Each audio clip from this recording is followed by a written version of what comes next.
Hey guys. Tonight we're slipping quietly into the deep breath between day and night, a medieval village settling down under a sky the color of burnt copper. The fields beyond are empty now, just a few black silhouettes of trees against the dying light.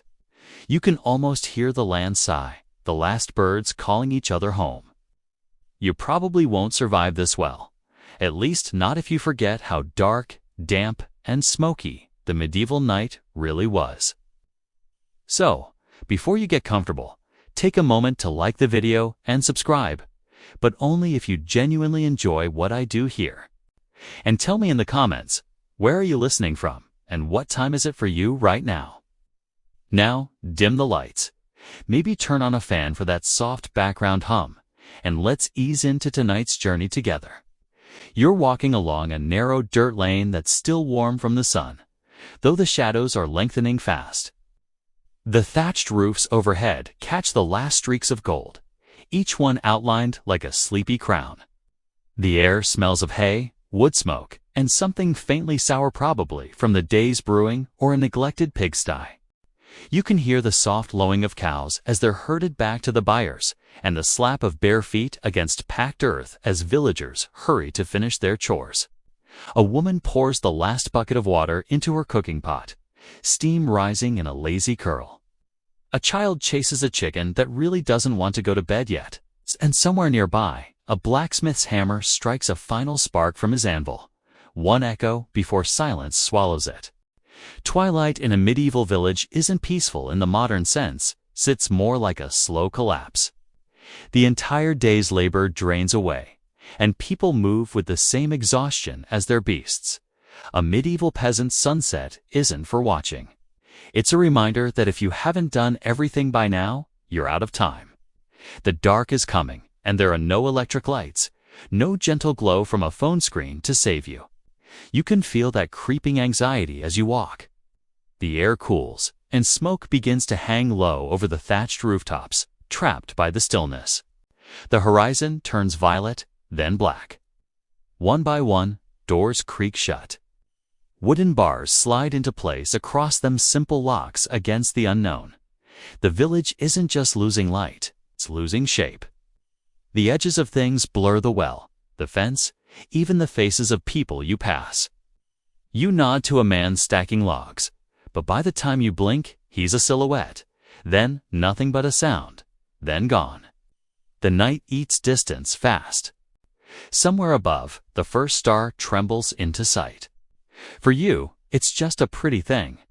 For them, it's a marker, a reminder to hurry. The shepherd's star, they might whisper. Time to get home. A few lanterns flicker to life, small, yellow eyes behind oiled parchment panes. Each one guards a doorway, a fragile promise that someone inside is safe, or at least trying to be. Light here isn't a luxury, it's protection. You pause near the center of the village, where the ground dips slightly. A trickle of water runs from the well, catching moonlight. You remember what the chroniclers said: many medieval villages were built around these wells, not just for water, but for luck. People believed spirits dwelled in them, old gods maybe, sleeping under the stones. Some villagers still toss a pebble or whisper a blessing before drawing water. Historians still argue whether these customs were true pagan survivals or just superstition layered onto Christian habit. Either way, as you glance into the inky water, it's hard not to feel something looking back. You hear laughter from a cottage near Buthin, tired laughter, like people squeezing joy out of a long day. Inside, you can imagine a small fire glowing, bread baking on a flat stone. Maybe a little pot of pottage bubbling with leeks and barley. The smell drifts out through the smoke hole and mingles with the crisp night. Your boots sore. Let's be honest, your bare feet, because who could afford boots sink a little into the dirt as you step closer? A rooster, confused by the dimming light, crows once more. You chuckle softly. Even animals struggle to tell time without the sun. Across the road, someone leads a donkey into a pen, whispering something soft in a dialect you barely catch. It's soothing, repetitive, like a lullaby. For a moment, you realize how rhythm and voice were the only real comforts here. No playlists, no podcasts, just the human hum of existence under a huge, indifferent sky. A gust of wind stirs the ashes in a nearby fire pit. The sparks rise like tiny fireflies and vanish. You pull your cloak tighter around you, feeling the first bite of chill. The night is settling in for real now. There's something oddly beautiful about how quickly the world empties. You're standing in the middle of the lane, and there's no one else. The sounds fade, the chickens, the hammer, the voices. What remains is the creak of trees and the sigh of your own breath. It's peaceful, but it's also unnerving. The medieval night isn't meant to be romantic. It's survival dressed in moonlight. You glance upward. The stars have multiplied, so sharp and clear they almost hum. Somewhere out there, you imagine travelers still on the road, praying they reach shelter before complete darkness. Historians note that medieval people often feared the night as a realm of chaos demons. Thieves and spirits were thought to roam freely once the sun was gone. And honestly, standing here, you kind of get it. Every shadow could be a shape, every shape a threat. You hear a door creak open behind you, followed by a voice calling in with you, "Child." Then the slam, the bolt, the sound echoes down the lane. You smile to yourself. It's universal, that parental tone. A cartwheel creaks from somewhere unseen, perhaps a farmer too late returning from the fields. The rhythm slows, then stops. Maybe he's decided to sleep in the barn tonight, wrapped in hay. You envy him. At least hay smells nice. A bat flits overhead, wings whispering through the dark. You watch it loop once, twice, before disappearing into the church's shadow. A quirky tidbit: in some villages, people believed bats were witches in disguise, sneaking about to gather herbs or gossip. Others thought they were lucky omens, keeping the night insects, sand, the plague away. It depended on who you asked and how much ale they'd had. You reach a small wooden bridge spanning a sluggish brook. The planks creak underfoot. The water reflects the sky like molten pewter. You lean on the railing, feeling the dampness soak into your palms. The smell here is strong mud, fish, and rot, but there's comfort in it. It's the smell of something living, even in darkness. A frog croaks nearby, then another answers, like they're arguing. You laugh quietly. Even out here, there's conversation. The medieval night isn't silent tits, just whispering in another language. As you continue down the lane, you notice a faint glow ahead. It's the forge, still warm from the day's labor. The door stands open just a crack, and you peek inside. The coals pulse like the heart of a sleeping beast. The blacksmith's tools are hung neatly on the wall, and the air hums faintly with the heat still trapped in the stones. You can almost hear the echo of work, the clanging ghost of the day. In a way, that's what twilight in a medieval village feels like. The ghost of the day refusing to die just yet. Everything holds a trace of movement, of effort, of breath.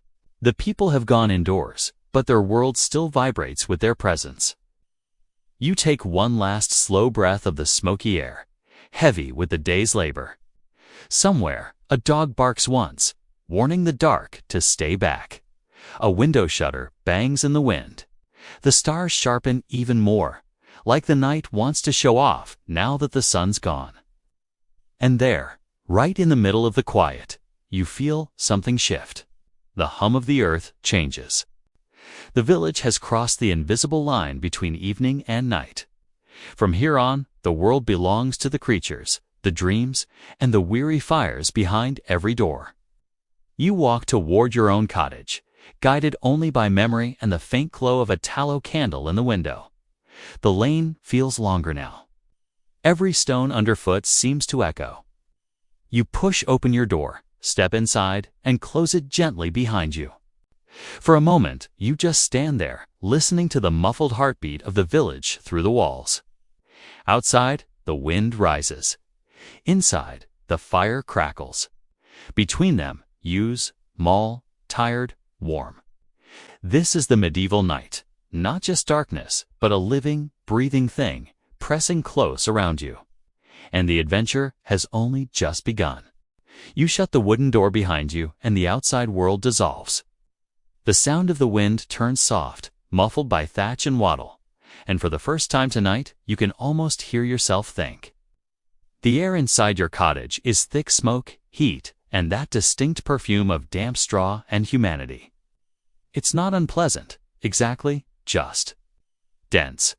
Everything smells like it has a story, a week's worth of meals, or a century's worth of breathing. The hearth is your anchor. In the corner, flames twist lazily around a half-burnt log, painting the walls with a shaky, amber glow.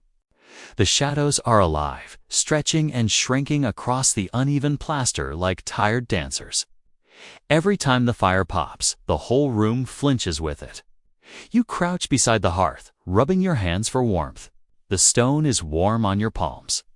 You can feel the heartbeat of the house, hear tiny crackles, the sigh of the draft sneaking through the wattle, and the steady drip of water from a leaky roof beam.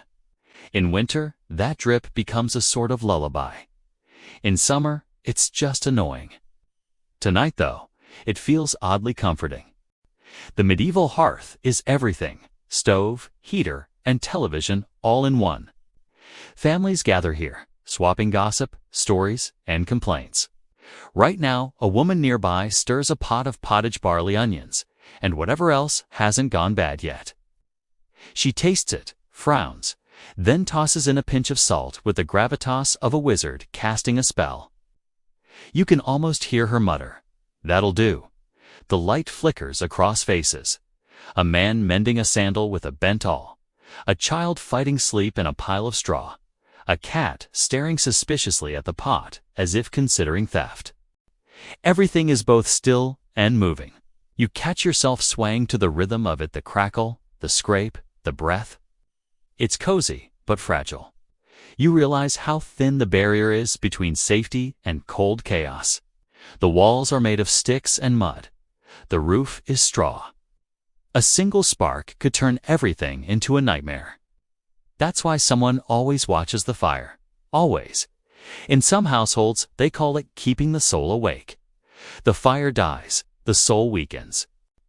You glance up at the rafters, dark and heavy.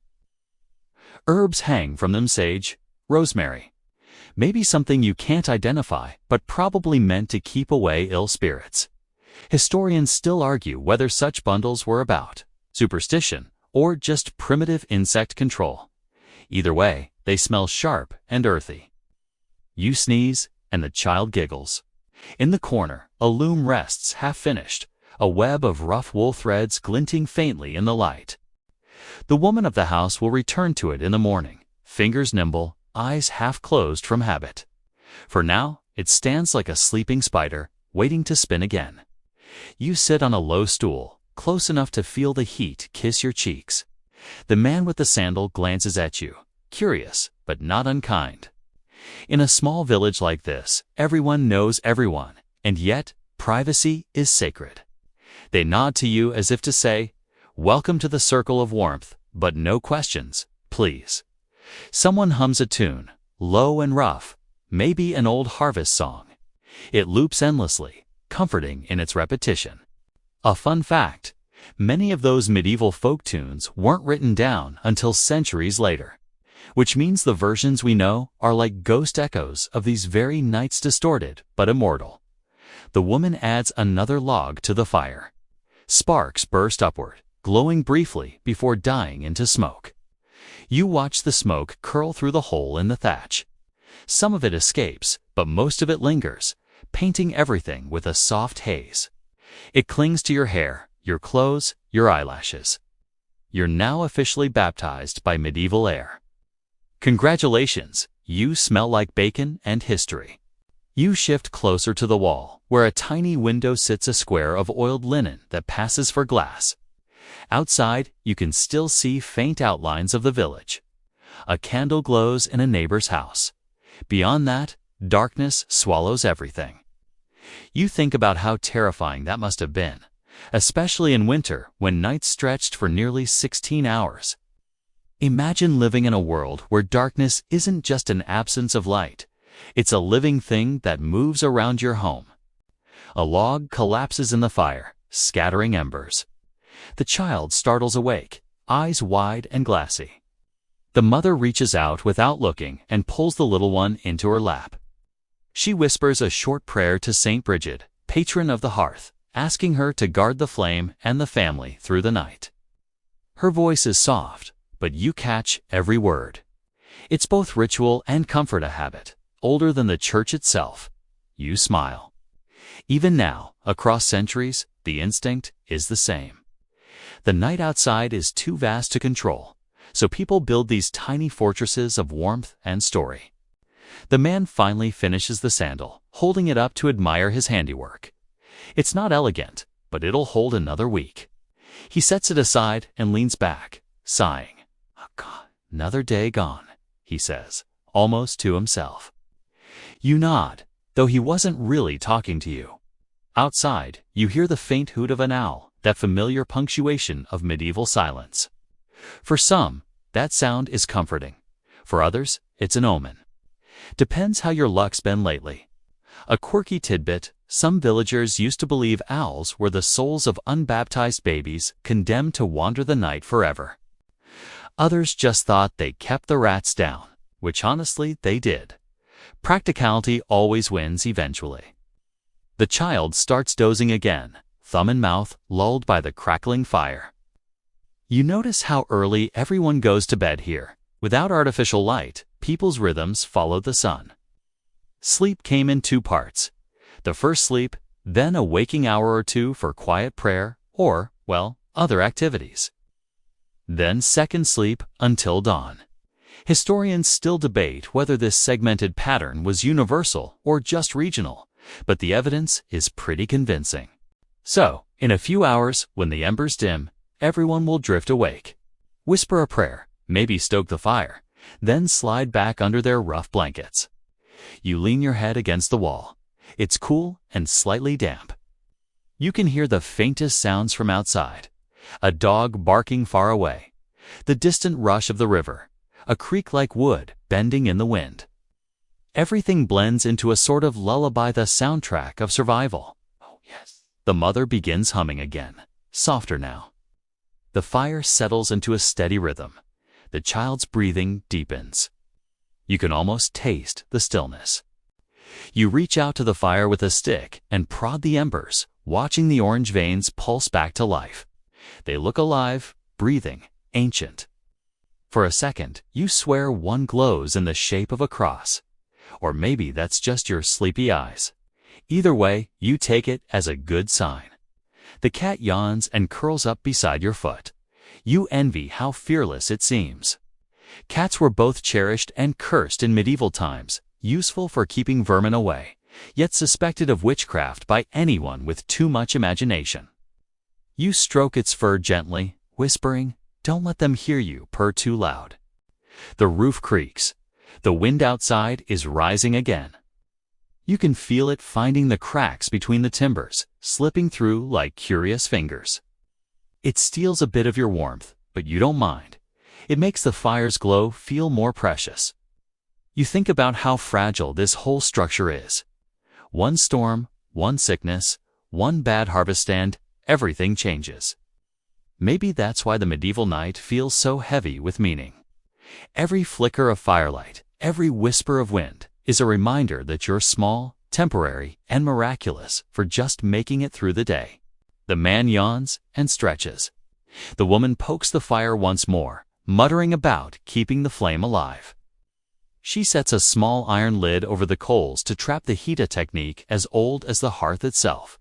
It works surprisingly well. You stand and stretch, your joints popping like old wood. The warmth has made you drowsy, but the night beyond the door calls again. There's a strange pull to it, that mixture of danger and wonder. You decide to step out for a moment, just to breathe fresher air. The woman gives you a puzzled glance. "Don't stay out too long," she warns. "Bad things walk when honest folks sleep." Her tone is half teasing, half serious. You nod. You lift the latch and open the door slowly. The wind rushes in, carrying a scatter of ash and the distant scent of manure. You step outside, wrapping your cloak tighter. Behind you, the door shuts with a heavy thud, and the world changes again. The village is darker now, quieter too. The fires have shrunk to faint glimmers. The air bites your skin.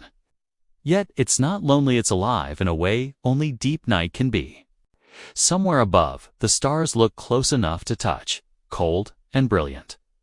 You take a slow breath. Smoke, earth, cold air, and a hint of bread still cooling on some forgotten hearth. The night holds all of it. You smile to yourself, half amused. You came looking for rest, but what you found is something else. The pulse of life between fire and darkness, comfort and fear. And you realize it's beautiful. The door shuts behind you with a soft wooden sigh, and instantly the air feels wider. You're back out in the hush of the village lane, where the world is drawn in charcoal and silver. Smoke still threads upward from a few chimneys, caught in the wind like frayed ribbons, but most fires have already sunk into embers. You pull your cloak close again. The warmth of the hearth fades fast out here. Your eyes take a moment to adjust. The moon has risen higher, soft and bright enough to sketch the shapes of cottages and fences. You can make out the jagged edges of thatch roofs, the twisted apple tree near the well, and the glimmer of water pooling in ruts where the day's carts passed. The road smells of mud, hay, and distant dung. You tell yourself it's rustic, not revolting. Then you hear it, the first real sound of the medieval night. Not silence, but a slow layering of noises. The shuffle of something small in the brush, the faint hoot of an owl, the low hum of voices carried by the wind. Whispers and watchdogs, both doing their night's work. From the cottage next to you, a man's voice drifts out through a crack in the shutters. He's muttering, maybe praying, maybe scolding. A dog answers with a soft bark. Then another from farther down the lane picks up the cue. Before long, half the dogs in the village are performing a midnight chorus. You stand still, listening to the uneven rhythm. They're not howling at ghosts, well, probably not. More likely, they're warning off each other or the fox nosing around the henhouse again. Still, in this hour, it sounds primal, like the whole village breathing through fur and fang. You move slowly along the lane. The ground feels uneven underfoot, stones hidden in the mud. You pass a pile of tools left by the blacksmith's wall tongs, a broken horseshoe, a hammerhead. You'll find them tomorrow if no one borrows them first. A window creaks open above you, and a thin stream of candlelight spills out. A woman leans on the sill, whispering to someone below, a neighbor, perhaps, sharing gossip that can't wait till morning. You catch a few words, the miller's daughter, after dark. No good will come of it. You grin to yourself. The medieval grapevine never sleeps. Then a shutter slams shut. The whisper dies, replaced by the sudden thud of a latch. Somewhere in the dark, a man coughs, the deep, wet kind that never quite leaves in these damp winters. You're reminded of how fragile life is here. People carry their illnesses like second shadows. You pass a pen where sheep huddle together, their bodies steaming faintly in the moonlight. One bleats softly, another follows, and for a moment, you wonder if they sense you. Then you realize they're looking at the same thing you are, a shape, moving at the edge of the lane. It's just a villager, or so you tell yourself. A hunched figure with a basket, walking quickly, face hidden in a hood. The person glances at you once, a flash of eyes in the dark, then vanishes between cottages. Maybe heading to the midwife, maybe to the church, or maybe somewhere you don't want to know. Historians still argue whether people truly believed the night belonged to spirits, or if that fear was mostly church talk. But as you stand here with your heart thumping, you get why the story's stuck. The dark hides everything. It's not evil, it's just unknowable. A gust of wind slides down the lane, carrying the smell of smoke and something sharp to low, maybe, or burning fat. Someone's candle has gone wrong, or a cooking pot is still on the coals. You wrinkle your nose and press on. At the far end of the lane stands a narrow gate, half rotted, leaning at an angle like it's had a hard life. Beyond it, you glimpse the faint gleam of water a pond, still and black as glass. Every village has one, used for washing tools, drowning pests, and occasionally for dunking sinners in a ritual called penance by persuasion. You know, the medieval version of tough love. You edge closer. Frogs plop into the water at your steps. The surface ripples, reflecting the moon like a broken coin. For a moment, it's almost beautiful. Then something large moves beneath, stirring the weeds. You step back quickly, telling yourself it's just a fish. Probably. The dogs bark again, sharper this time. You glance back and see two shapes standing in the road watchman. Perhaps. One holds a lantern swinging from a hook, the light dim but steady. They're talking quietly, scanning the village edge. One of them raises his hand in greeting when he spots you, and you nod back. Their job is simple. Make sure no fire starts, no thief enters, and no fool wanders too far. You realize you might qualify as the last category. You walk over. The older of the two gives you a curious look. His beard glints silver in the moonlight. "Cold night," he mutters. "Best not linger." "I'll be quick," you say, though it's more to yourself than to him. He shrugs and moves on, his boots squelching in the mud. The lantern light swings away, shrinking until it's just a flicker. You watch it fade and feel the dark grow heavier. From somewhere beyond the houses, a faint melody drifts through the air, a pipe or whistle, the kind children carve from reeds. It's off-key but haunting, looping a few simple notes. Maybe a shepherd still awake, or someone's attempt to charm away bad dreams. The tune feels familiar, though you can't place it. Then you remember an old ballad about the moon's daughter who fell in love with a mortal and had to wander the night forever. Romantic, tragic, and a solid metaphor for insomnia. The sound fades, replaced by the rustle of straw and the occasional low murmur from inside the cottages. The village is folding in on itself, layer by layer, sound by sound. You pause near a gate where a large dog sits, alert but calm. Its fur glows pale in the moonlight, and its eyes follow you without a sound. It doesn't bark, maybe it recognizes you, or maybe it just doesn't care enough. Still, you nod respectfully. In a world where dogs guard homes better than locks, they're basically furry night gods. A quirky tidbit, medieval households often relied on their dogs to sense supernatural dangers. Some even claimed a dog could see the soul of a dying person leave their body.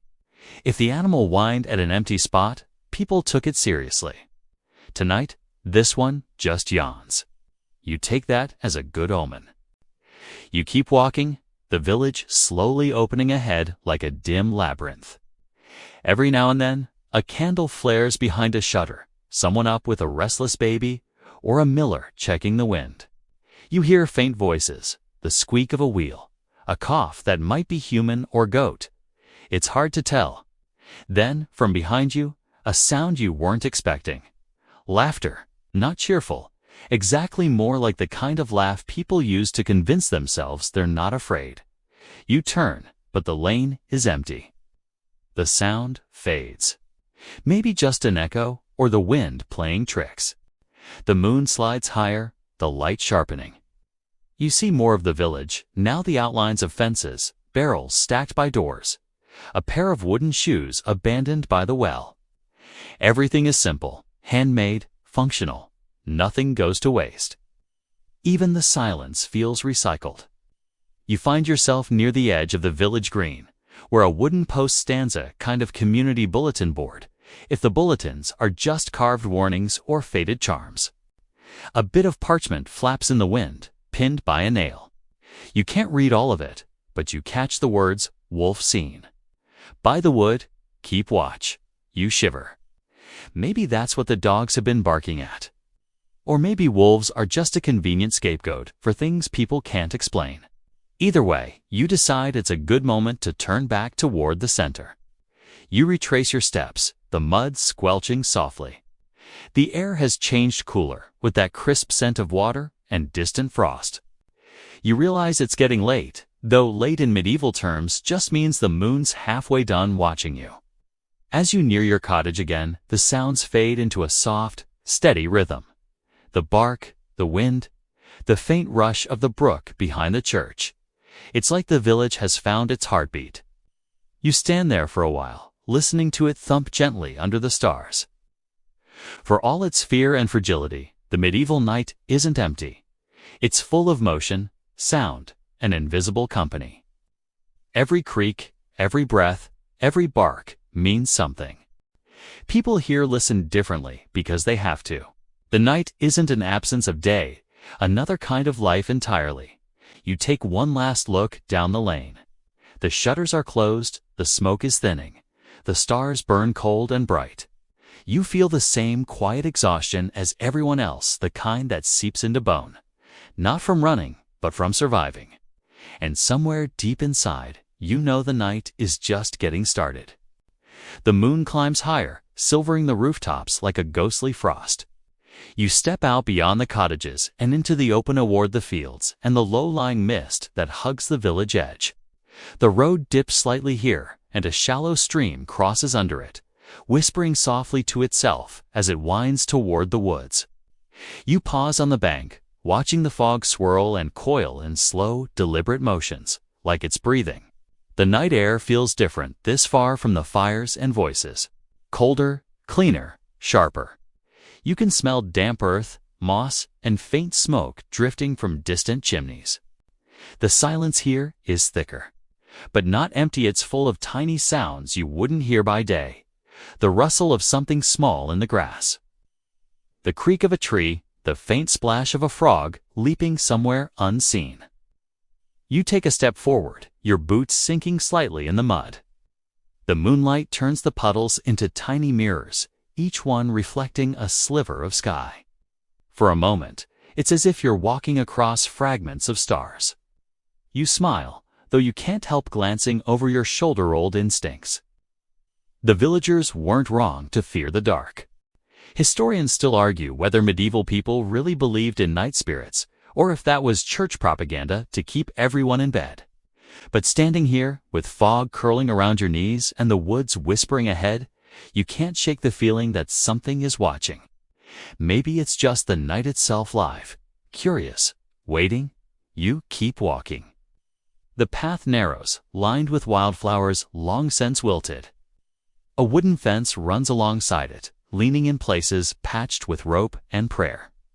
Each post is carved with a small cross symbol, rough but intentional.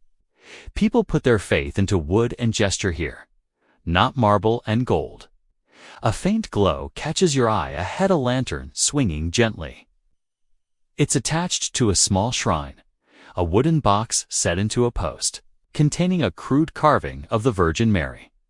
Her face is worn smooth by time and touch, her eyes barely visible, but someone has tucked a handful of herbs at her feet. Maybe a farmer asking for protection for his animals.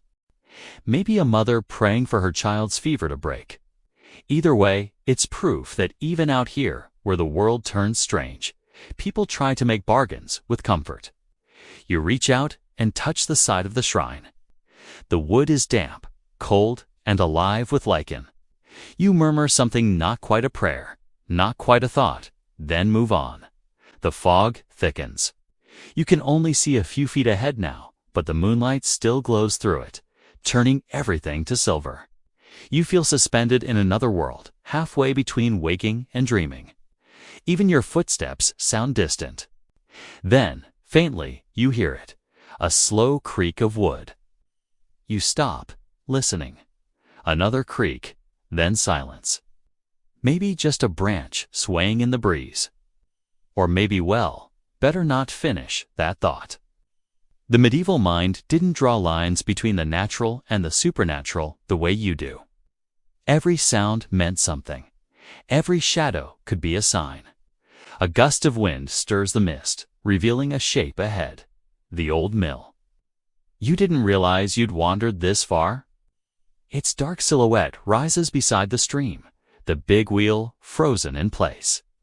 You can hear water trickling under it, patient and steady. You step closer. The air here smells of wet wood and grain dust. The door is slightly open, creaking faintly as it moves in the wind. You hesitate. Mills have always been a strange place, sacred, half-cursed. There where the raw becomes edible, the wild becomes domestic. But they also stand apart, often outside the village, guarded by their own rules and their own miller. There is a saying whispered in some parts, "Trust not the miller after sunset." You don't remember who told you that, but it drifts through your mind now. The miller's a necessary man, yes, but one who works with hidden power. He can measure your grain, cheat you a handful, and still smile while you thank him. You push the door gently. It groans open. Inside, the moonlight slants through cracks in the wall, illuminating the great wheel and the sacks of flour stacked against the far end. Dust floats in the air like tiny ghosts. You breathe in and taste it dry, bitter, faintly sweet. You imagine the mill running in daylight. The rumble of the wheel, the creak of gears, the splash of water, the rhythm of work. Now it's silent, a machine asleep. But somehow, you sense its pulse still ticking faintly beneath the floorboards. A rat scurries across your path, making you jump. You laugh quietly at yourself. You're brave enough for spirits, but not for rats, you whisper. The sound echoes oddly, as if the building is laughing back. You step out again, into the open. The fog has lifted slightly, and the moon burns brighter, washing everything pale. Across the stream, you can see the faint outline of the fields, flat and endless, dotted with hayricks.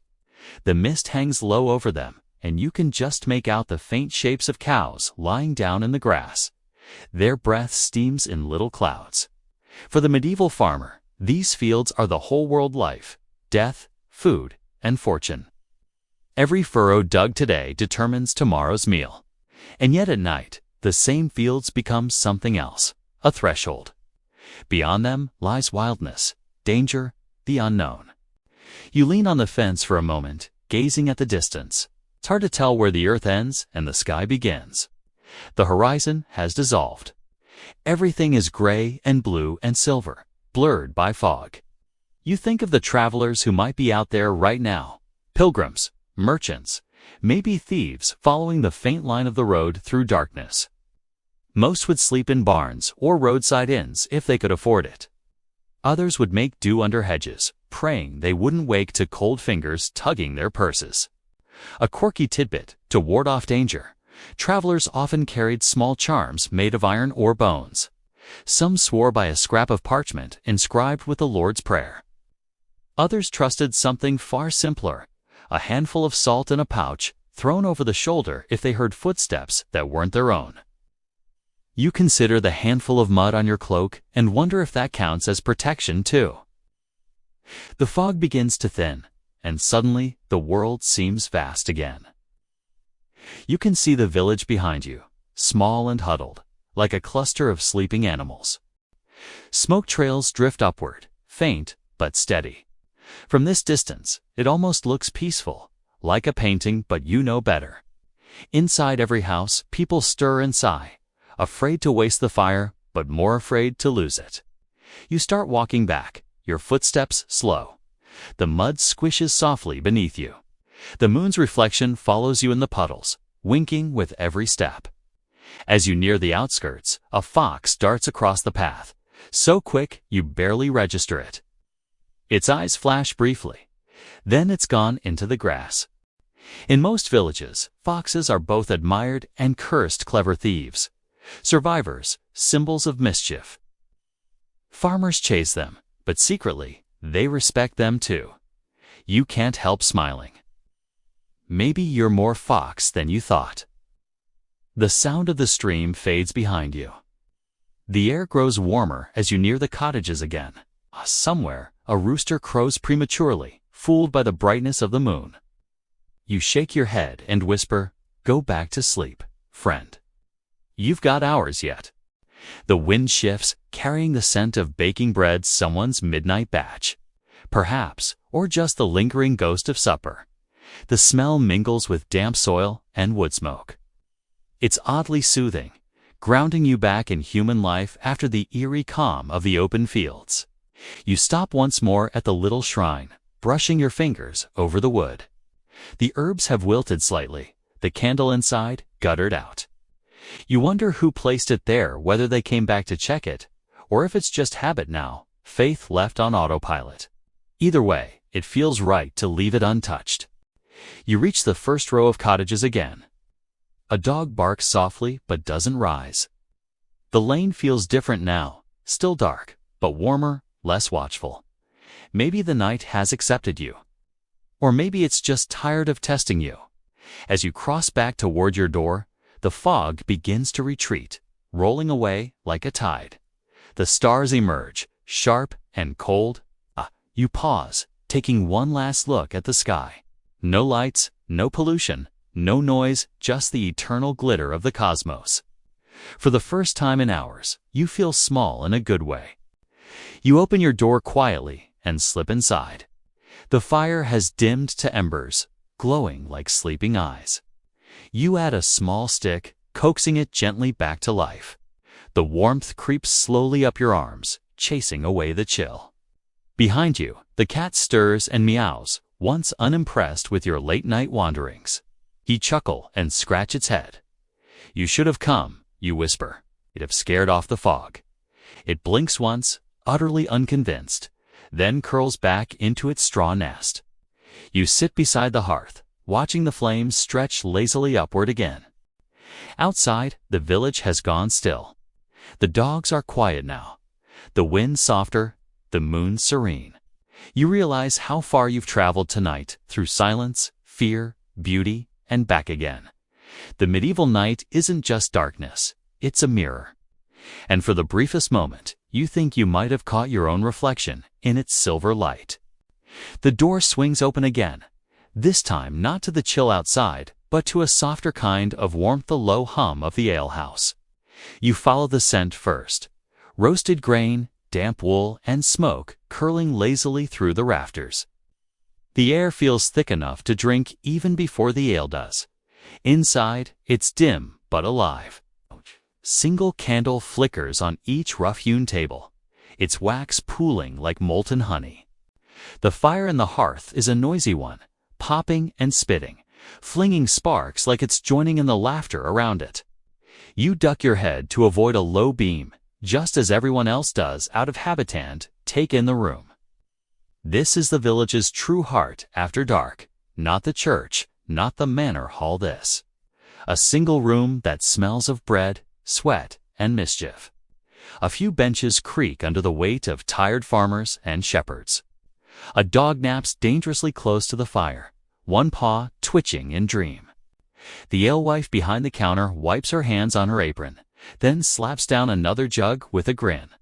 Her arms look carved from work strong, steady, and her hair is tied up with a piece of linen that's seen as many seasons as the village itself. She's the kind of woman who can silence a room with a single raised eyebrow. Yet she laughs louder than anyone when the mood turns right.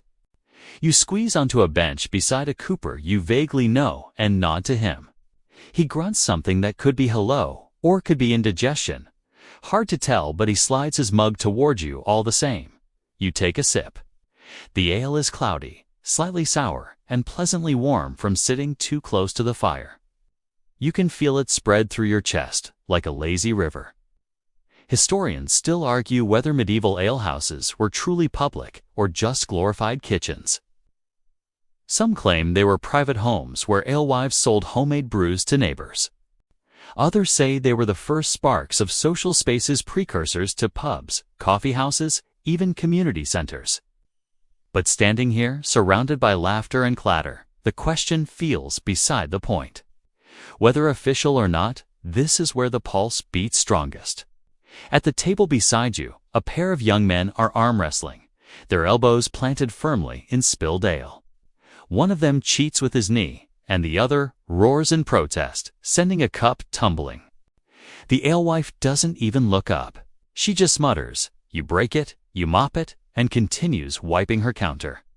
Someone in the corner starts singing a song that's both bawdy and mournful, about a monk, a miller's daughter, and an ill-timed thunderstorm. The tune stumbles at times, but the chorus comes alive when others join in. It's a song everyone knows, though no one admits it. You find yourself humming along before realizing it. A quirk of history in many medieval villages, songs doubled as memory tools. People didn't write down rules, debts, or even recipes, they sang them. There were tunes for bread measurements, for sewing times, for remembering who owed whom a chicken. Maybe tonight's song started as one of those before it gained a scandalous twist. A man across from Ua Tanner, with hands like bark, leans in and tells a story about the time his cow supposedly gave birth to twins that both had the same spot shaped like a cross. A miracle, he insists. Proof of divine favor. Someone snorts, or proof your bull's been sneaking into the churchyard again. The room erupts in laughter. You smile into your cup. There's comfort here. A simple kind of fellowship built from shared exhaustion and mild intoxication. Everyone knows everyone's flaws, debts, and secrets. Yet somehow, that knowledge keeps the peace more than it breaks it. The cooper turns to you, squinting. "You're quiet tonight," he says. "Thinking too much?" You shrugged. "Just listening." He grins, missing 2 teeth but gaining charm from it. That's dangerous in a place like this. You'll hear things you can't unhear. You arch an eyebrow. Like what? He leans closer. Like the Lord's reeve taking coin from the miller to look the other way. You whistle softly. "That's a brave tale to tell out loud," he chuckles. "Braver to believe it." You laugh, shaking your head. He might be right, might be testing you. In villages like this, gossip is currency, and you've just entered the marketplace. In a corner near the hearth, a group of older women are spinning wool as they talk.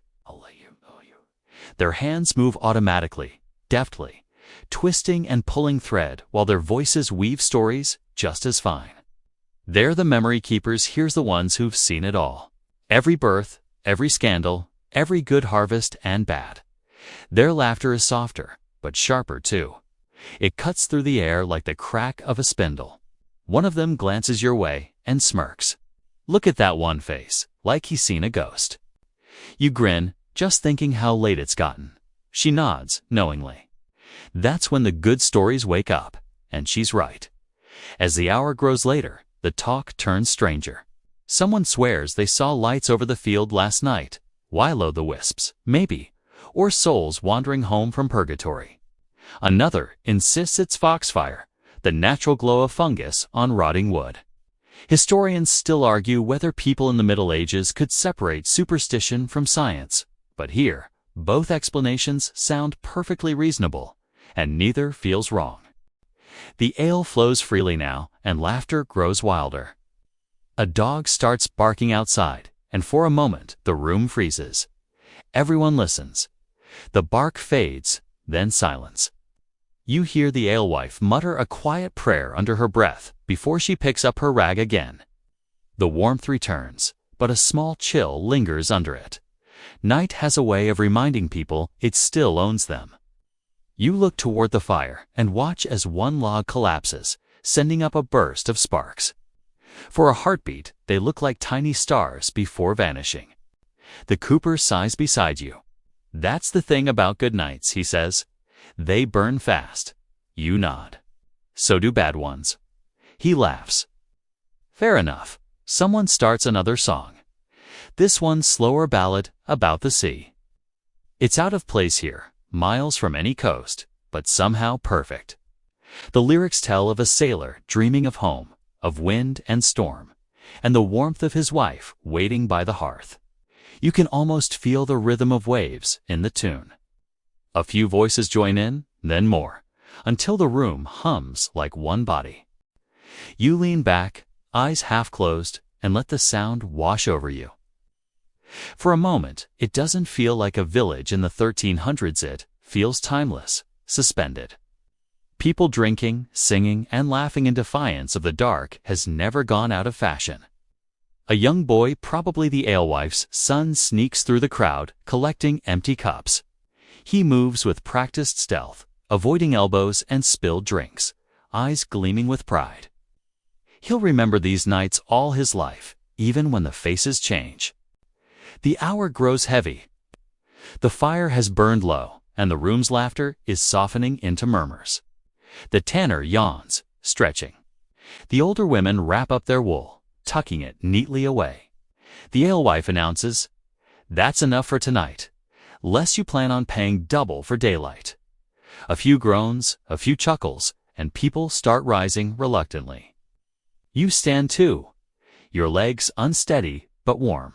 The cooper claps your shoulder. "Same again tomorrow." Maybe, you say, though you both know tomorrow will come with its own weight of work and weather. You step outside into the cool night. The silence hits you like a soft wave after the hum of voices. The moon's higher now, bright enough to cast shadows. The fog has thinned, replaced by a faint breeze that carries the scent of wood smoke and malt. You can still hear the faint echoes of laughter drifting from inside, blending with the crackle of the dying fire. You take a deep breath. The air tastes clean again, free of ale and gossip. Somewhere nearby, an owl hoots 3 times, then silence. A dog answers with a single bark, as if in polite conversation. You glance back once at the alehouse, its small windows glowing amber. For all its noise and chaos, it's the safest place the night offers proof that warmth can exist even when the world beyond is cold and uncertain. You pull your cloak tighter and start down the path home. The village is quieter now. Most shutters are closed, most fires banked. The road glimmers faintly under the moon, and the puddles mirror the stars again. Behind you, the alehouse door shuts with a muffled thud. The night folds around you like a blanket, soft, dark, and watchful. You smile to yourself. Even the laughter of the living can't quite drown out the whisper of the medieval night, but it can make it a little less lonely. You walk slowly, your boots soft against the packed dirt, and the sound of the alehouse fades behind you like a dream slipping out of reach. The night feels quieter, now almost too quiet. Even the dogs have gone still, as if the village itself has taken a long, cautious breath. The moon rides high above, pale and enormous, throwing thin shadows that stretch like fingers across the ground. You follow the path that skirts the edge of the village, past the well, past the carpenter's shed that smells faintly of pitch and sawdust, until you reach the low stone wall surrounding the churchyard. The church stands slightly apart from the rest of the houses, as if even its builders thought it should have space to breathe. Its windows glint faintly with moonlight. The great wooden door looks impossibly heavy, too much for one person to move. Though you know the sexton swings it open every morning without complaint. You rest your hand on the wall. The stone feels cold, slick with dew. Beyond it, the graveyard stretches in uneven rows, the ground rising and sinking over old burials. The grass is short but wild, and the headstones lean at strange angles, like tired soldiers standing their last watch. You climb over carefully, landing with a soft thud on the damp earth. The smell here is different, earthy, clean, and oddly peaceful. A few yew trees stand near the back, their branches twisting together like tangled thoughts. It's said yews were planted in graveyards long before Christianity reached these lands. Some say they were meant to protect the dead. Others say to keep them from wandering. Historians still argue whether the church adopted the trees for symbolism or convenience. You just know they look like they've seen everything. A faint breeze rustles their needles, and for a moment it sounds almost like whispering.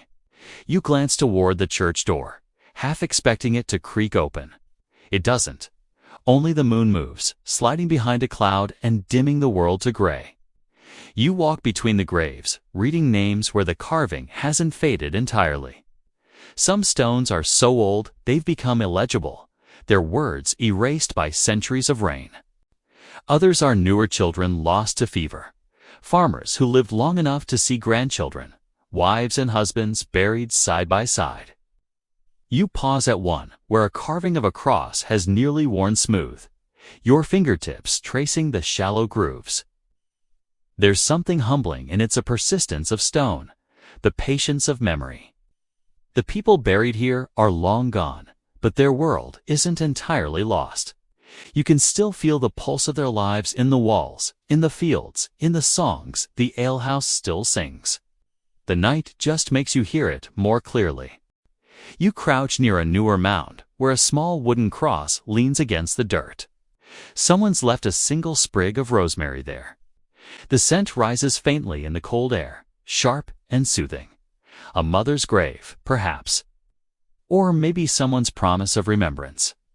The church bell hangs silent above a massive shape in the dark. You wonder what it would sound like if it rang now.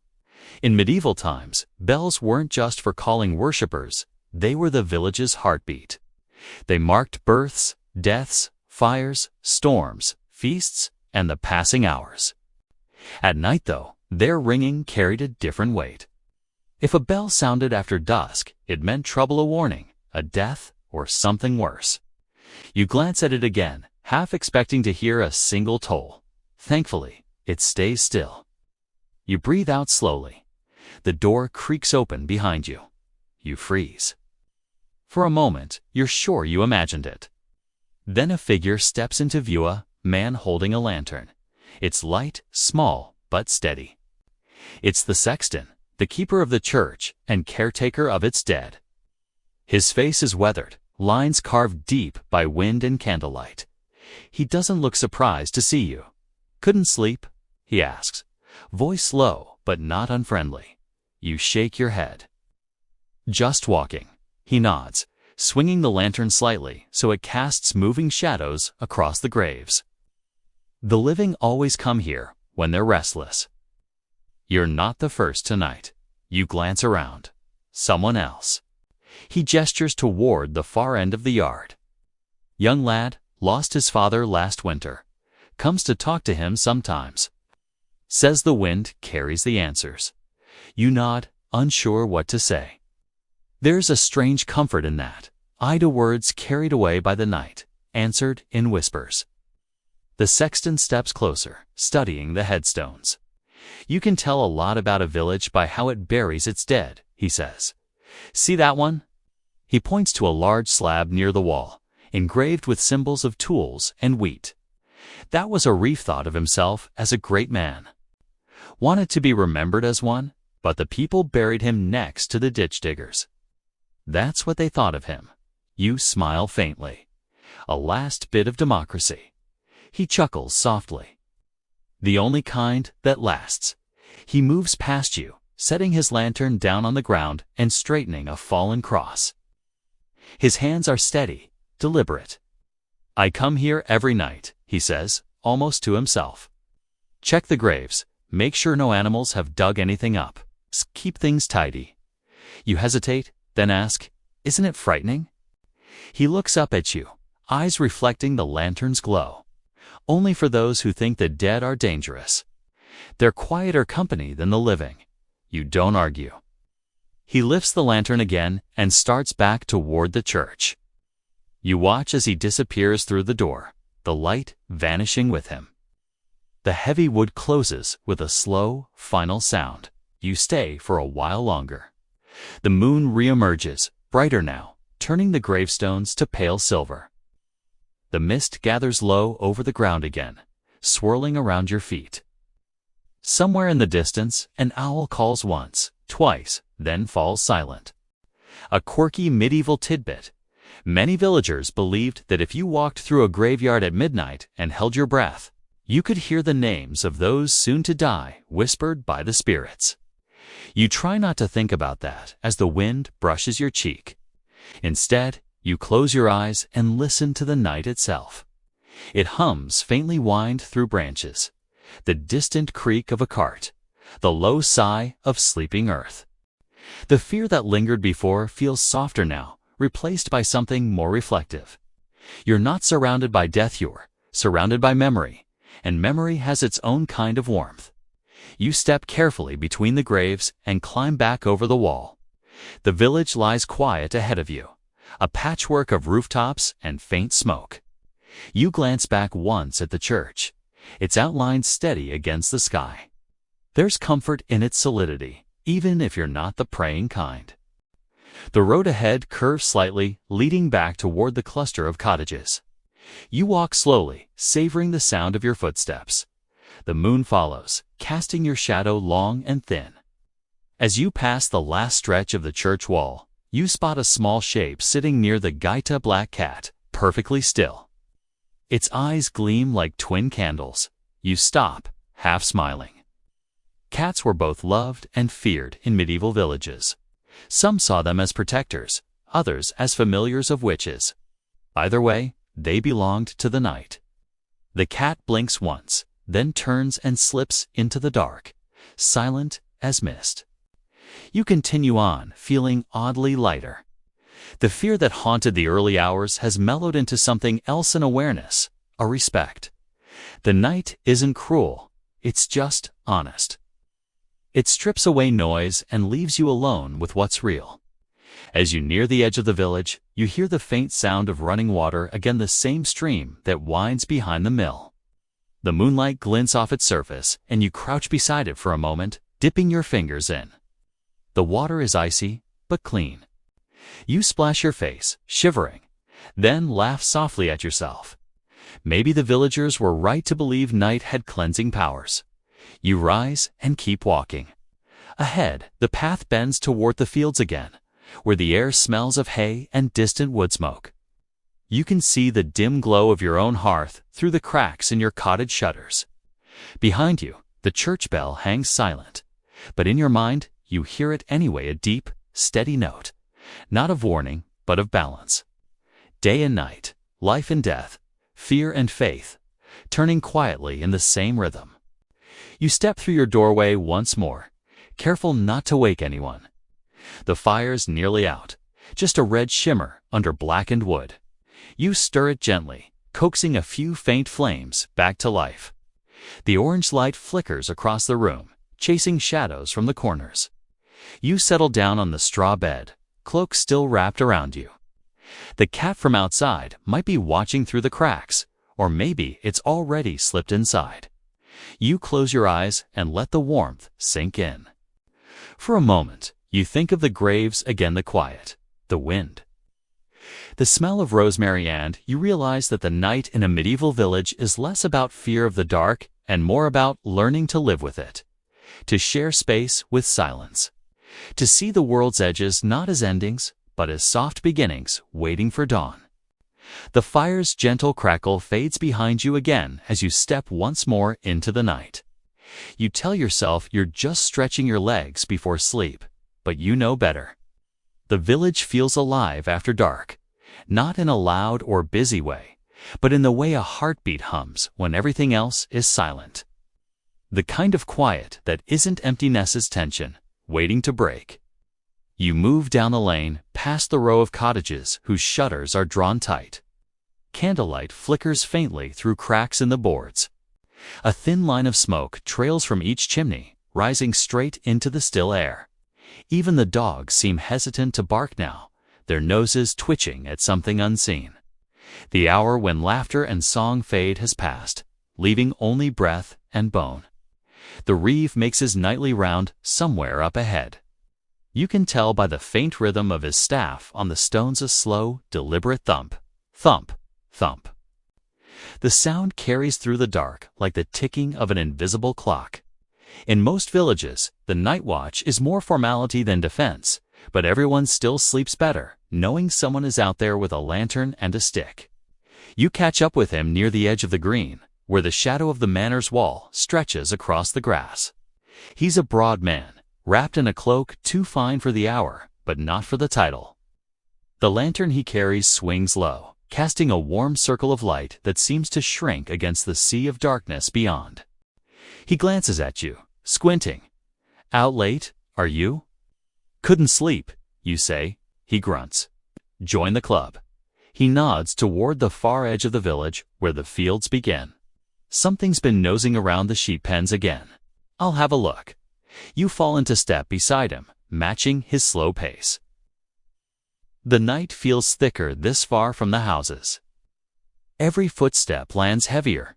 Every sound seems louder. The crunch of frost, the soft hiss of grass underfoot. "Wolves?" you ask. He shrugs. Could be. Could be thieves. Could be stories. You chuckle softly. You don't sound convinced. He gives you a sideways glance. I've lived long enough to know that wolves prefer deer and thieves prefer easier pickings. But stories. He taps his staff on the ground. Stories are hungrier than both.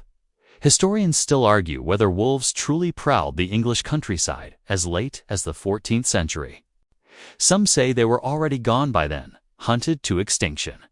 Others claim they lingered in the wilder forests for another century. Whatever the truth, the fear never vanished.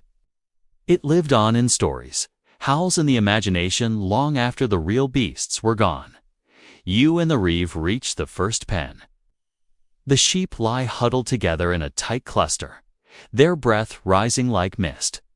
One looks up, blinking slowly, then settles again. The fence is intact, no signs of break or claw. See, the reeve says, lifting his lantern. Nothing here but shadows. Still, he doesn't lower his guard. He walks the perimeter slowly, staff tapping the ground, eyes scanning the horizon. Beyond the field lies the tree line, dark and restless. The branches sway, though there's no wind. You both watch for a moment. A long, low sound carries on the air. Not close, but not distant either. A howl drawn out, mournful, echoing across the hills. You both freeze. Fox, the reeve mutters, after a pause. Most likely. You nod, though neither of you sound entirely convinced. He sighs and lowers the lantern a little. The thing about the night, he says, is that it gives everything a voice. Trees groan, dogs whine. Even the river talks when it's cold enough. But men, they hear what they want to hear.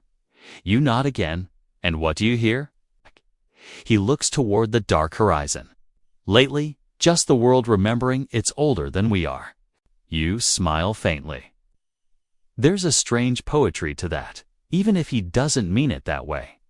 The two of you move on, checking the barns and byres one by one. A door creaks. A rooster mutters sleepily. Everything feels heavy with stillness, like the night is pressing down on the village to see what's beneath. As you near the far end of the green, the reeve stops and points with his staff. There, he says. You squint. Something moves near the ditch, just a flicker of motion, quick as a blink. Maybe a fox, maybe a stray dog. The reeve raises his lantern, the light spilling across the ground in trembling gold. Nothing. Only reeds and the faint shimmer of frost. He exhales, shaking his head. We see what the dark wants us to see. A quirky tidbit comes to mind. In some medieval towns, night watchmen carried horns instead of lanterns. They'd blow them once every hour, partly to reassure the townsfolk, partly to remind themselves they were still awake. But in smaller villages like this, sound was a luxury best kept for emergencies. Too much noise might draw attention from men or from things that didn't walk on two legs. The reeve glances up at the moon. Nearly gone, he mutters. We'll have frost by dawn. He turns back toward the village, and you follow. As you walk, the tension slowly eases. The world seems to exhale with you. The church spire reappears in the distance, pointing like a finger at the sky. A faint light glows in one of the cottages, someone tending a sick child, perhaps, or an insomniac spinning wool by candlelight. Strange hour, the reeve says quietly. Too late for today, too early for tomorrow. You nod. Maybe that's why it feels so honest. He chuckles softly. Honest or foolish, take your pick. When you reach the green again, he stops and lifts his lantern higher. The glow touches the edge of the well, the outline of the alehouse, the shuttered cottages beyond. For a moment, the entire heart of the village seems to pulse with that faint light. Then, from far away, another sound cuts through the quiet high and thin, like a woman's cry. You both turn sharply, listening. It comes again, closer this time. Fox, the reeve says again, though there's doubt in his voice. You grip the fence beside you, scanning the dark. The sound fades, swallowed by the wind. After a long moment, he sighs. "Go home," he says. The night's done playing its tricks. You hesitate, and you? "I'll make one more round." Someone's got to keep the wolves real or imagined at bay. You nod, offering a small wave before heading back down the path. His lantern swings behind you, the rhythm of his staff keeping steady time. The village feels quieter now, the air colder. The moon slips behind a cloud, leaving you in dim gray light. Every cottage you pass seems asleep, its doors shut tight, its secrets sealed for the night. Yet there's comfort in that, the knowledge that life, even in darkness, carries on in 1,000 small ways. You pause near your own doorway, turning once to look back. The Reeves lantern is just a pinprick of gold now, moving slowly across the fields. Beyond that, the horizon glows faintly where the moonlight meets the mist. For all its danger and unease, the medieval night feels more alive than the day. There's no chatter of trade or toll of bells, no orders from the manor. Just breath, movement, and the occasional heartbeat of courage. You think again of the Howl Fox, Wolf, or Spirit Hand, realize it doesn't matter. The sound belongs here. Everything does, even fear, especially fear. You step inside and close the door gently behind you. The fire still glows, though dimmer now. You sit beside it, letting the warmth soak through your chilled fingers. Outside, the Reeves lantern fades completely, leaving only the sound of wind brushing past the thatch. For a moment, you wonder how many others are awake right now, the weaver nursing a sore hand, the mother rocking her baby, the boy who still visits his father's grave. The night binds you all together, unseen threads in a tapestry woven by darkness. You stretch, your eyelids heavy.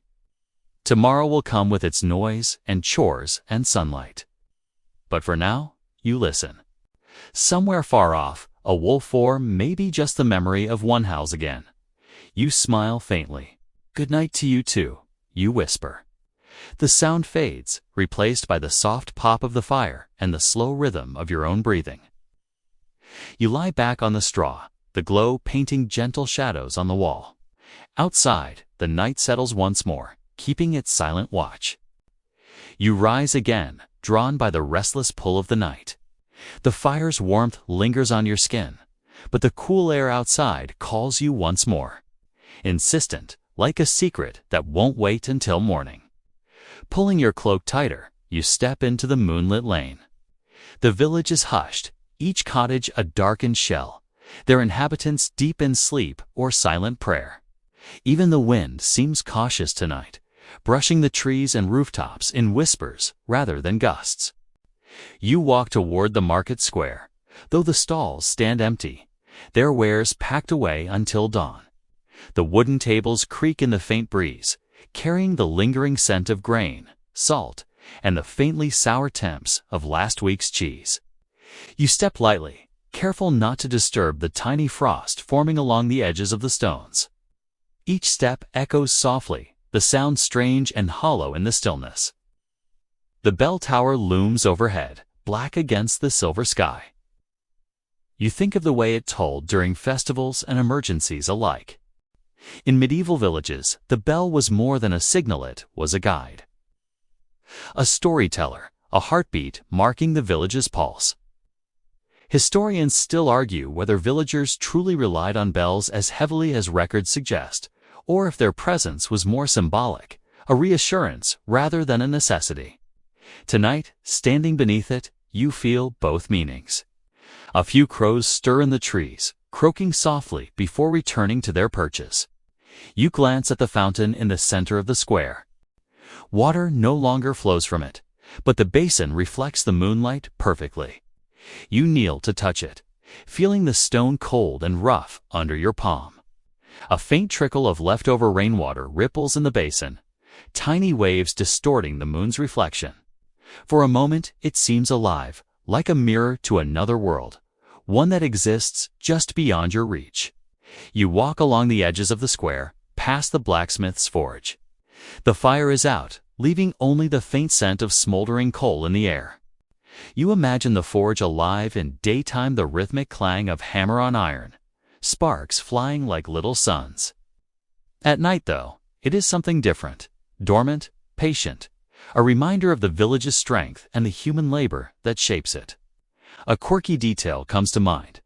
Some blacksmiths believed their tools carried a bit of their soul. Hammer a nail incorrectly, and they might think you cursed the work. You pass a small alley where the baker keeps his ovens. The warm smell of bread lingers faintly, though no flame burns here. A loaf left to cool might be eaten by a hungry fox, or maybe just hardened and forgotten. People in the Middle Ages believed that leaving food out for spirits could protect the home, a superstition that blends practicality and faith. You smile at the thought, imagining little invisible diners sampling loaves and pies in the dark. The night feels alive here, more so than near your own cottage. You hear movement in the shadows, small, deliberate, cautious. Rats scurry across rooftops. A hedgehog rustles in the brush. Each sound sharpens your senses. You feel a peculiar thrill, the same that villagers might have felt when sneaking into the market at midnight, taking what they needed before the morning eyes opened. At the far end of the square, the town well glistens under the moon. Its bucket rests still, and you lean over to see your reflection in the water. Your face is pale in the moonlight, eyes wide and alert. You imagine the well as a place of stories and secrets, where villagers might leave offerings or toss scraps to curry luck. Fringe historians suggest some wells were considered portals to the other world, a belief taken seriously in certain remote regions. You shiver, brushing it off as imagination, but secretly, the thought sticks. The square widens ahead into the road that leads toward the woods. You hesitate at the edge, listening. The wind carries the faintest hint of pine and earth, and the distant hoot of an owl punctuates the silence. A fox slinks across the path, eyes reflecting moonlight like tiny lanterns. It pauses, then vanishes into the underbrush. The forest beyond waits, dark and deep, full of stories that have been told and retold for generations. You step forward, leaving the familiar safety of the village behind. The road narrows, uneven with stones and ruts from carts long gone. Every step presses the night deeper, drawing you toward a place where fear and wonder intertwine. You imagine villagers walking this road centuries ago, carrying lanterns, sticks, and heavy hearts, each footfall a prayer. A historian might argue whether roads were ever truly safe at night. Some records warn of bandits, others of wild beasts, and some simply note the dangers of falling into unseen ditches or mud. Regardless, the path persists, a thread through time, carrying those brave or foolish enough to follow it. The moon drifts behind clouds, and the light dims further. You hear the stream again, a soft murmur under the earth, guiding you without words. You pause to listen. The sound is steady, gentle, and somehow familiar. You dip your fingers in the cold water. It stings, sharp and clear, and yet refreshing, as though the night itself is cleansing your thoughts. A debate floats through your mind. Were medieval villagers more attuned to natural rhythms at night? Or did superstition blind them? Perhaps both. Perhaps neither. Standing here, you feel the balance. A fear exists, yes, but so does understanding, observation, and wonder. The night is neither enemy nor friend, it simply is. The path twists near a grove of alder trees. Their branches scrape the sky like skeletal fingers. Shadows dart between the trunks, fleeting, quick. You convince yourself it's just the wind or a small animal. Still, a thrill runs down your spine. There's something ancient in this darkness, a memory older than the village itself. You step lightly, careful not to stumble, listening for the tiniest sounds. The snap of a twig, the rustle of a leaf, the faint hum of insects hidden in the underbrush. Every sound seems magnified. You realize this is why the villagers feared the night's hit. Silence is deceptive. Its shadows deceptive, and every small noise could mean something more than it appears. And yet, there's beauty here, too. The moon returns, pale and unwavering, silvering the trees and revealing glimpses of the meadow beyond. The frost glints along the edges of the path, diamonds scattered by some meticulous hand. You pause to breathe it all, in the smell of damp earth, the hiss of the stream, the feel of wind against your cheeks. A local superstition comes to mind. If you walk alone under the moonlight and hum a tune, spirits are less likely to follow. Perhaps nonsense, perhaps truth. You hum softly, almost embarrassed, and the forest seems to acknowledge it, stilling for a moment, as if listening. The path eventually bends toward a small ridge, where the village lights twinkle faintly below. From here, you can see the rooftops, the church, the alehouse, all quiet now. Smoke rises in thin tendrils. Somewhere, a dog barks softly, followed by a woman calling her child. Life continues, even in the depth of night. You realize that the night doesn't erase the village, it reveals it differently. Every sound, every shadow, every flicker of light tells a story you can't catch during the day. You feel connected to it, part of its rhythm, a witness to its silent dance. You descend the ridge slowly, careful with each step until you're back on familiar paths. The cottages rise around you, warm and welcoming in the dim moonlight. You take one last look at the horizon, where the woods meet the sky. The night continues there, dark and mysterious, indifferent to your curiosity. You step into your doorway finally, the warmth of the hearth embracing you again. The straw bed awaits, and the cat, if it's returned, curls at your feet. You sink down, feeling the pull of sleep, and for the first time tonight, let your eyes close fully. The night outside is still, holding all the whispers, all the shadows, all the life of a medieval village within its folds. And for a moment, you feel not just a visitor, but a participant, sharing in its quiet, patient magic. You awake briefly, stirred by the faint rustle of the wind through your shutters. Outside, the village breathes gently under a silvered sky, the moon hanging high and steady, brushing everything in pale light. You sit up on your straw bed, stretching slowly, your muscles stiff from lying too long, and listen. Even in sleep, the village hums softly the distant barking of a dog, the shuffle of some late-night wanderer, the whisper of the stream that courses just beyond the cottages. Night never truly stops.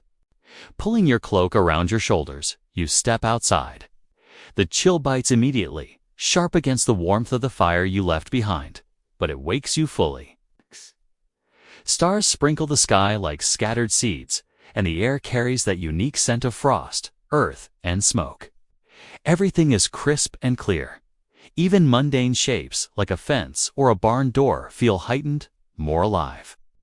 You move carefully, boots crunching over the frost-lined path. The main road lies quiet, cobbled but uneven, worn smooth in some places by the traffic of carts and travelers over decades. Shadows play over it, shifting with the light of the moon, giving familiar structures an unfamiliar, almost magical aspect. You pass the alehouse, its windows dark now, no laughter spilling out. A faint warmth lingers on the threshold, a memory of voices and song that you can almost feel as you walk past. The church spire rises stark and commanding, its shadows stretching long across the village green. Its doors remain shut, but the air carries an intangible presence, centuries of prayer, vigil, and grief. Historians still argue whether medieval churches were truly community centers or more symbolic sites, but standing here, you feel both. The silence of the churchyard is not empty. It's heavy with remembrance.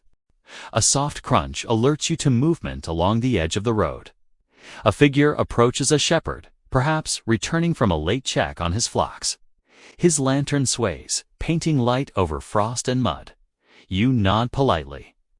He tips his hat in return, eyes tired but alert. There's a simplicity here, a rhythm to life that both comforts and humbles you. Everyone knows their role, their path, their place. Yet the night allows brief anomalies, wandering, reflection, even mischief, small acts away from the daytime order. You follow the path past the smithy. The scent of cooled metal lingers faintly, a reminder of work completed.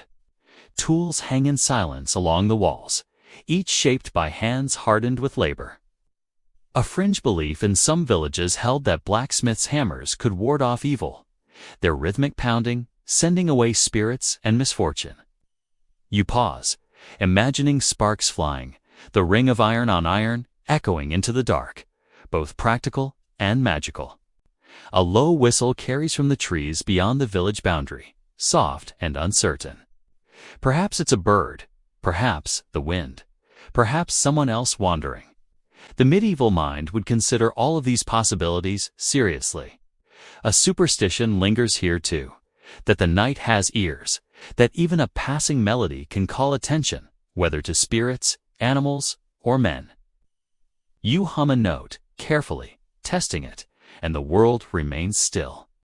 The fields open before you now, the path narrowing between long stretches of grass, frost glittering like diamonds. You tread carefully. Shadows move unexpectedly in the corners of your vision. A rabbit darting across the edge, a fox pausing, then disappearing. You remind yourself, stories of night predators were often exaggerated. Yet the fear felt real, and in many cases, survival depended on respecting it. You stop briefly at the stream, listening to the faint ripple over stones. Water is a different presence at night, more alive somehow, whispering and bubbling over itself. You trace a finger along the bank, feeling the cold seep through your glove. In medieval belief, streams carried messages, omens, and cleansing power. Perhaps it's nothing more than flowing water, yet you feel the weight of centuries imagining it otherwise. The moon slides behind clouds, dimming the landscape into soft grays and blues. You move toward a copse of trees, where shadows cluster, branches arching overhead, creating a cathedral of bark and leaf. Here, the night feels particularly alive. The forest floor is littered with twigs and leaves, some crunchy, some damp. An owl calls from deep within, a single mournful note that echoes across the frozen fields. The air smells of moss, cold earth, and a faint trace of smoke from distant chimneys. You pause, considering the people who once walked this same path centuries ago. A peasant returning home with a lantern, a shepherd checking his flock, a traveling merchant uncertain of the hours. Historians still argue whether medieval villagers truly feared night travel as much as records suggest, or whether the danger was often overstated. Either way, the rhythm of these nocturnal walks resonates across time, carrying both caution and curiosity. A flicker of light ahead draws your attention, tiny, amber, flickering and constant. It's a small lamp in a distant cottage window. Someone is awake, tending a task, watching over a child, or simply refusing to surrender to sleep. You marvel at the consistency of human life through the centuries: wakefulness, care, curiosity, fear. The night may change, but humans remain similar. You continue, moving closer to the woods beyond the village. The path is narrow now, and the moonlight barely touches the ground. Branches brush your cloak. Leaves rustle overhead. A fox crosses again, darting between trees. Its eyes catch yours briefly, bright and alert, then vanish. The forest is alive, yes, but indifferent. There's beauty in that indifference. Quiet reminder that the world does not revolve around you, but that you are still part of its endless rhythm. You pause atop a small rise, looking back at the village lights below. They sparkle faintly, a constellation of warmth in the darkness. The church spire stands like a sentinel. The alehouse, a dark memory of laughter and ale. Smoke drifts lazily from chimneys. Life continues in muted tones. You exhale slowly, letting your chest fill with the crisp air, the scent of frost and wood smoke mingling with your own awareness of solitude and safety. A whimsical thought crosses your mind. Villagers once believed that midnight is when the world's hidden doors open, when spirits wander, when whispered truths might be overheard by those brave enough to walk alone. You chuckle softly, shaking your head, though part of you wonders if some of it might be true. Perhaps the night is simply patient, letting only those who notice its small secrets glimpse them. You descend the rise carefully, following the faint moonlit path back toward the village. The sounds of life increase subtly. An owl hoots, a dog barks, the distant creak of a cart returning late. The village is still asleep, yet awake in its own hidden ways. You pass the last stretch of cottages, the alehouse now silent, the church doors firmly closed. Smoke rises faintly from the baker's oven, promising warmth and bread by morning. A cat darts across the road, sleek and black, pausing to stare before disappearing into the shadows. You reach your own door at last, stepping inside and closing it quietly behind you. The warmth of the hearth embraces you once more. The fire is low, glowing faintly in soft red embers. You sink back onto your straw bed, pulling your cloak around you. Outside, the night continues, indifferent yet full of life. You hear it in the wind, the trees, the stream, and even the distant hum of the village. And as you settle in, eyelids heavy, you realize the medieval night is not just darkness, it's a living, breathing companion, patient, mysterious, and strangely comforting. The chill of the early hours presses against your skin as you slip once more from your bed, pulling your cloak tight and stepping lightly over the straw. Outside, the village sleeps in a patchwork of shadows and moonlight, every roofline etched in silver. You breathe deeply, tasting the faint scent of frost, wood smoke, and earth, and feel the pulse of the night around you. You wander down familiar paths, past cottages with shuttered windows, each one containing the quiet hum of human life. A mother rocking a child, a dog curled around a sleeping foot, a lantern glowing faintly where someone tends a fire. The village feels almost sacred now, a living organism that breathes even when most of its inhabitants are unaware. The alehouse looms ahead, dark and silent. No laughter spills from its windows tonight, no music threads the air. Yet you can almost feel the warmth lingering, the residue of voices, of jests and tales, the echo of mugs clinking and the hum of the fire. It is a strange comfort, this reminder that human life persists even when it is out of sight. You walk past the churchyard again, feeling the cold stones under your fingertips. The graves lie silent, but you sense the weight of generations pressing lightly on the ground. Rosemary still clings to one cross, its faint scent rising in the chill. Some villagers believe these herbs guided spirits safely home, others that they warded off misfortune. Historians still argue whether these practices were widespread or isolated to a few communities. Either way, you are struck by the reverence held for these simple acts of care. A soft rustle behind a yew tree makes you turn. A fox pauses on the path, its amber eyes reflecting the moonlight. You hold your breath. It stares at you for a heartbeat, then disappears silently into the forest. The moment feels charged, a subtle reminder that the wild exists beside the tamed, even in the village. Continuing along the path toward the stream, you notice how the moonlight plays across the frost. Each blade of grass sparkles, each ripple of water catches a fleeting silver.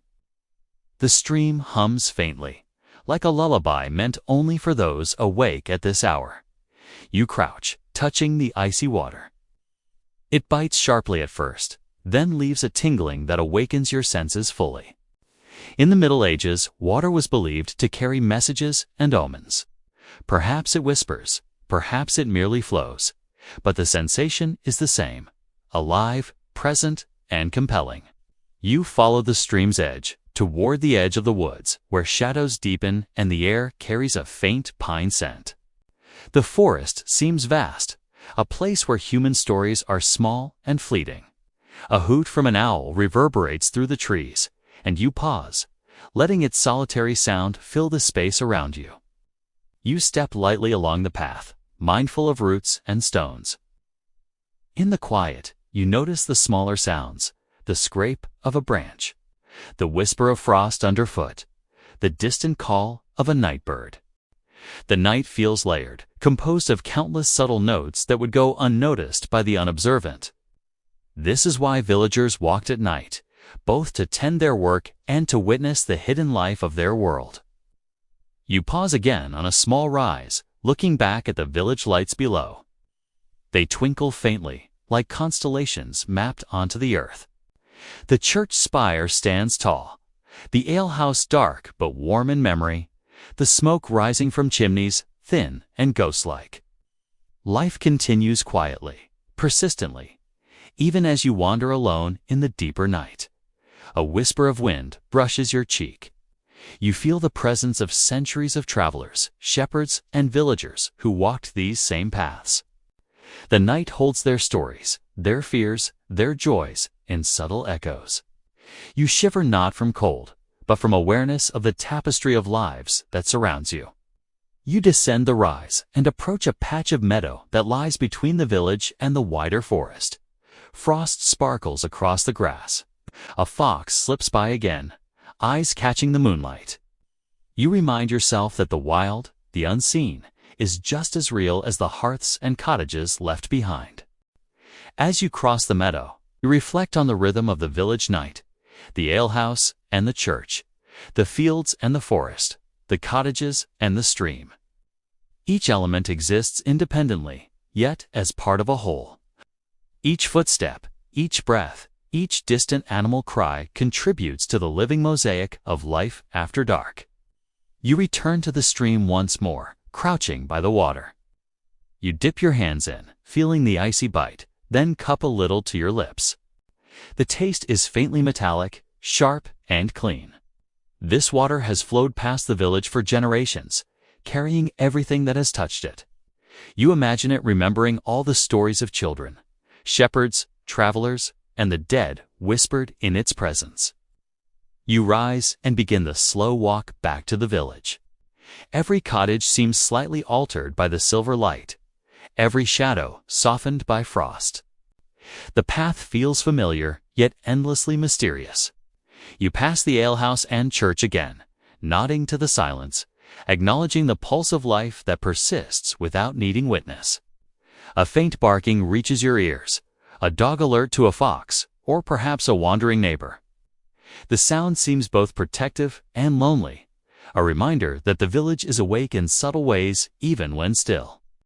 You notice a small gate swinging slightly in the breeze. The movement is minor, but in the quiet of the night, it seems charged with significance, symbol of passage, of the transition between safety and the unknown. You cross the green slowly, aware now of the wind's faint patterns, of the stream's soft hum, of the faint glow of your own hearth in the distance. The night has taught you patience, awareness, and a quiet respect for things both living and departed. You realize that fear and comfort can exist together, as can solitude and community. The village is nearly asleep.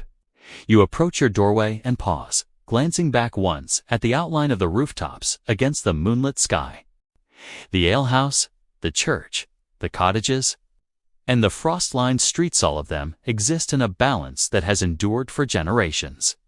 The night has woven their stories together, unseen but palpable. You step inside your cottage and close the door gently. The fire's faint glow welcomes you back, painting the walls with soft, amber light. The cat curls at your feet, warm and purring. You settle onto the straw bed, pulling the cloak around you. The warmth of the hearth seeps into your bones, a comfort after wandering through the night's cold and quiet. Outside, the wind continues to stir, the stream continues to whisper, and the shadows shift softly under the moonlight. You lie back, letting your thoughts drift with the current of centuries. The night in a medieval village is not merely absence of diet, is alive, layered, and patient. Its pulse is felt by those who observe, whether through footsteps on frosted paths, whispers in the churchyard, or the quiet songs of animals and water. You exhale slowly, feeling the night's final hush wrap around you like a blanket. Outside, the village holds its breath. Inside, you feel the pulse of history, of life, of quiet endurance. The night, in all its beauty, strangeness, and mystery, has left its imprint on you.